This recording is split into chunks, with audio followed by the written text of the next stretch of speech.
Now we arrive at the top 5. The AN-94 in Black Ops 2. I've said it many times. I'll say it again. This is one of the best final unlock guns in Call of Duty history. Smooth, reliable. I mean, it made the payoff for the grind really worth it. Everybody knows about the little hyper burst. We feature it, or we talk about it every time. First 2 bullets, you come out faster than the others, right?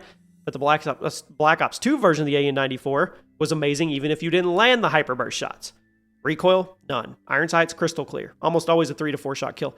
You had super consistent damage, you had super smooth handling, you had one of the best reload animations in Call of Duty history. It is not a shock or a surprise this gun is so iconic to this day, and I try to keep it that way. Although I do find it odd how none of the remakes have even come close to matching or capturing the soul of the original. The A94 has shown up a lot of times. I don't even know how many times under different names, but they rarely ever get to mid-tier. Meanwhile, the original AN-94 was one of the best guns Treyarch ever made. At number 4, the Locust in Black Ops 3. Now, when BO3 dropped, the sniping community was pissed off.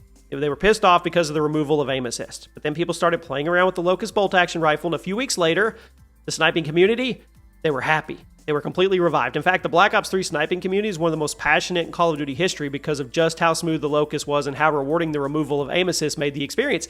You had to work for your one-shot kills in this game. If you were willing to put in the hours, the Locust would give you some insane ammo capacity. Also had a very fast fire rate for a bolt-action rifle. Also had super generous one-shot kill range. Also one of the fastest AD animations you could ever ask for from a sniper.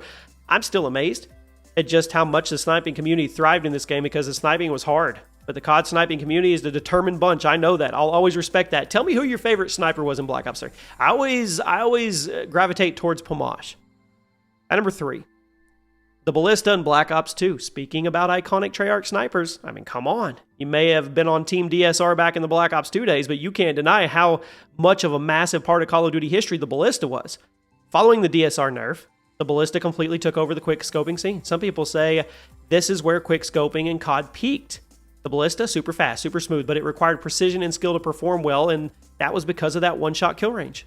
It was really small, but the necessary skill made it one of the most rewarding guns in the game. It motivated people to put in the hours and be the best they possibly could with it. Had to be top 3, had to be.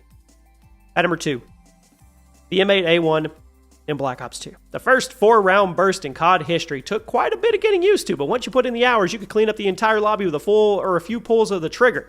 I've said before that I wasn't actually the fan, or I wasn't the biggest fan of the M8A1.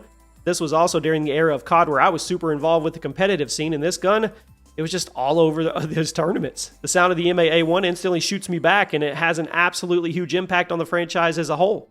4-round burst rifles, they're a staple of the series now. Every single new one is compared to the M8A1. It was a weapon with ridiculous potential. But it didn't just hand you the success. You had to pick your shots. You had to time your burst to get the most out of it. Once you got some practice under your belt, you knew why the pros all adored it.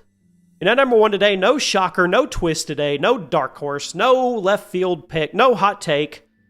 The Famas in Black Ops. I mean, I don't think there's going to be much of an argument. It was a monster. In terms of Treyarch guns, I think it's both the overall best and most iconic. Fire rate, 900 rounds per minute. Damage, super generous. Fire rate, oh yeah, 900 rounds per minute. Amazing. Gun model, looked incredible. And the cherry on the top, you had one of the best firing sounds in any first-person shooter ever.